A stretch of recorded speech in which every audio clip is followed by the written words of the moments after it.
रूस गैलो मैया हम सब से, पूजा करब तोहरे चरणन के। काहे रूस गैलो मैया हम सब से, पूजा करब तोहरे चरणन के।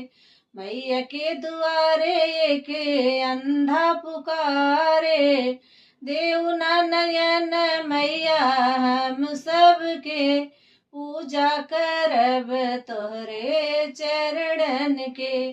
काहे रूसी गैलो मैया हम सब से, पूजा करब तोहरे चरणन के। मैया के दुआरे एक निर्धन पुकारे, देऊ ना संपत्ति मैया हम सबके, पूजा करब तोहरे चरण।